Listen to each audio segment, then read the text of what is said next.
So in this video, we're going to talk about the concept of polarity. Polarity. This is a new term for us, and it's largely based on elements and their electronegativities. So just a quick refresher. Negativity. What is electronegativity? It's a measure of how badly atoms want electrons.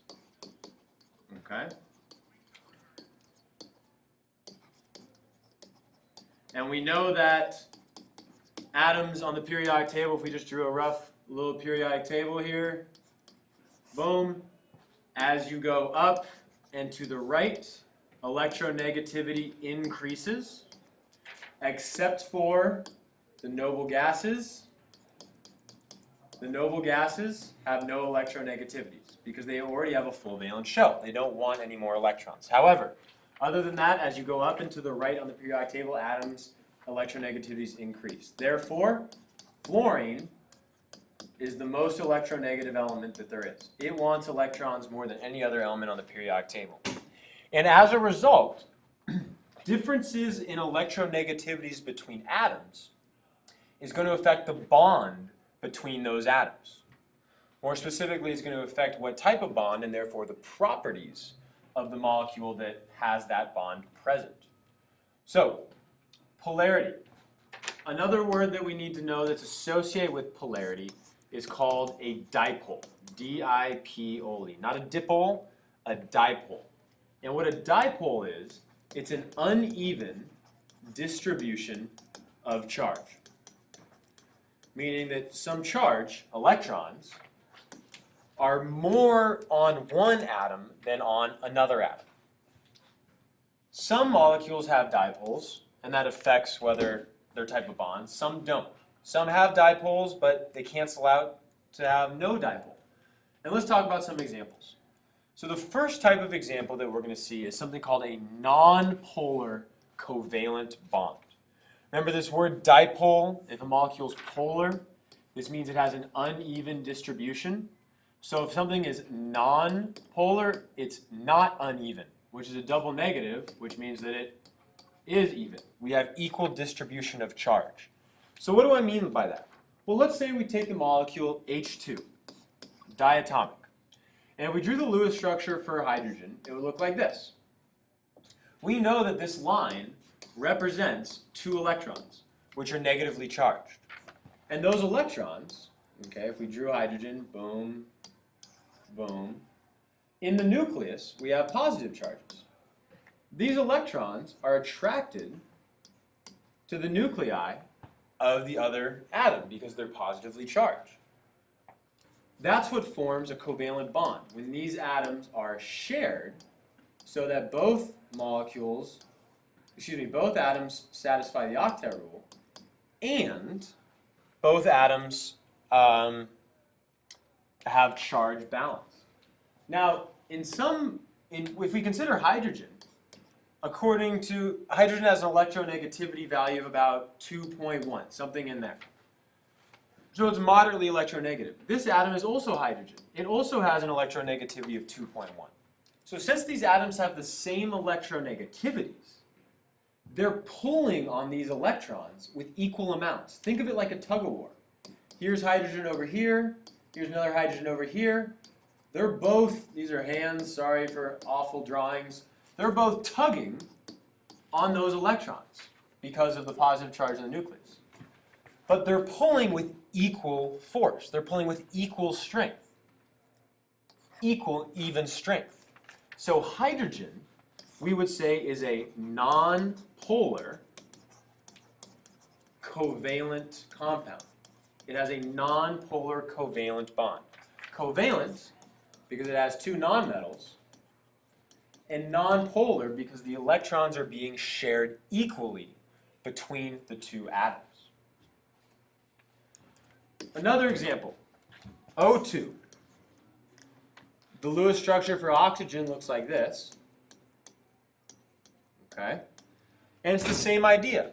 Oxygen has an electronegativity value of something. Okay, we'll say it's about 2.6.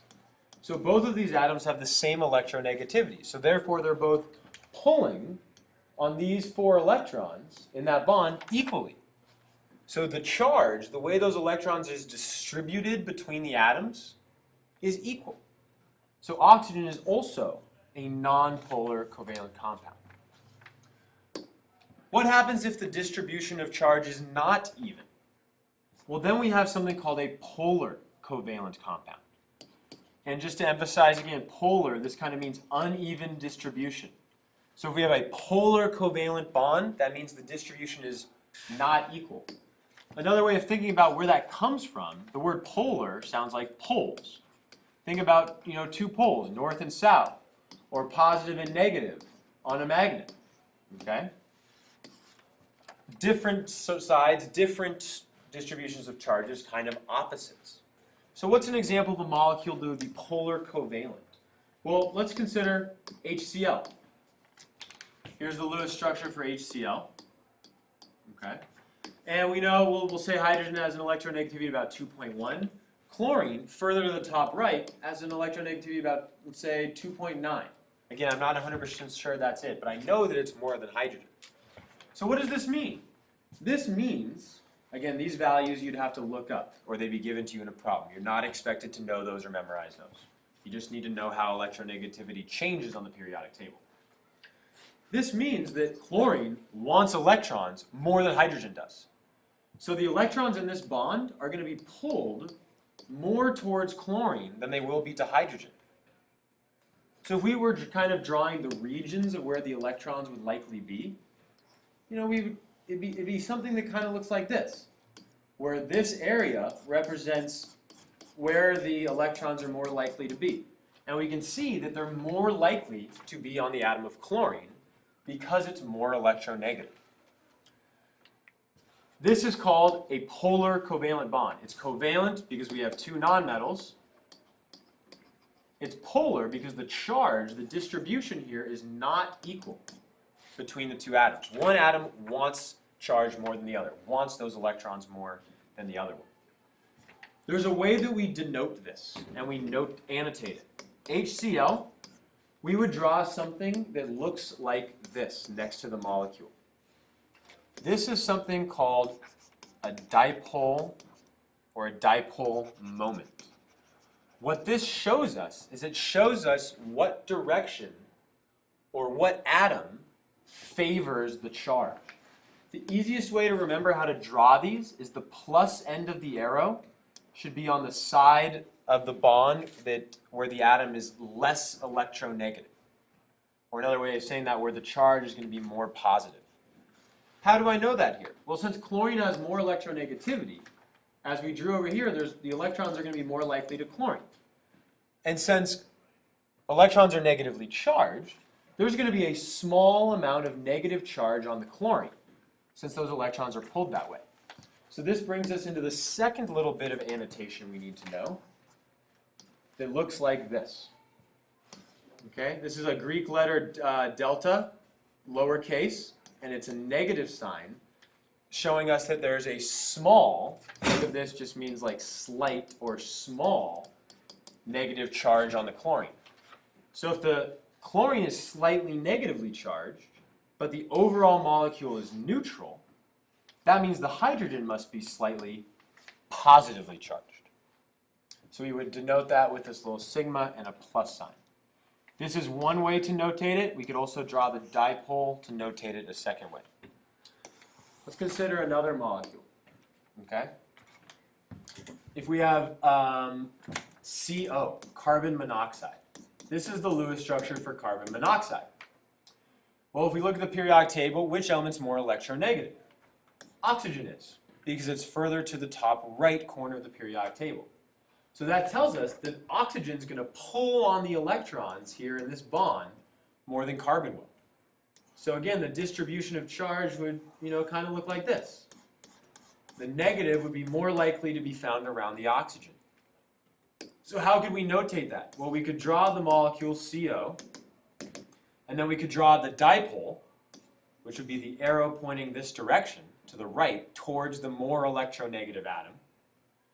Or, and again, these are equivalent ways of representing it, but we'll see both. A slight negative charge here, a slight positive charge here. No, in another example that we see here is the negative's always on the right side. It's on the right atom here and the right atom here. That's not always true. It's just always going to be on the atom that's more electronegative. Let's consider another example. What about carbon dioxide? What type of bond is present? Well, first we know these are nonmetals. Okay, so it has to be covalent. But then is it going to be polar covalent or nonpolar covalent? Well, we got to draw the Lewis structure to figure this out first. So CO2, the Lewis structure for CO2 would look like this. What we have to think now, is this going to be polar or not?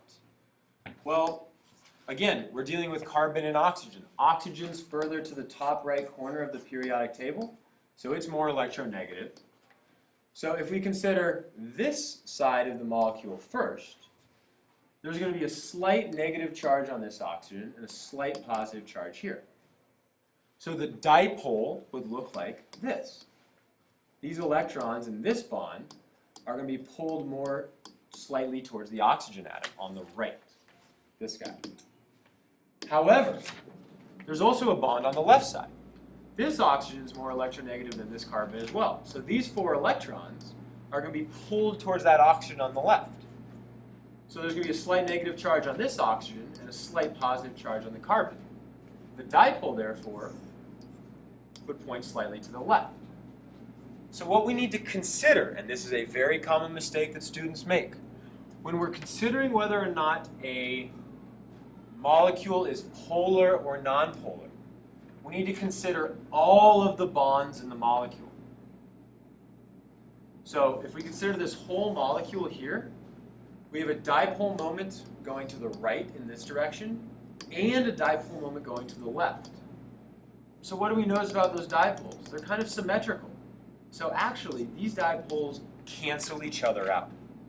So CO2, even though it has a dipole here and a dipole here, since they cancel each other out, CO2 is actually non-polar. It's a non-polar molecule, even though it has dipoles present.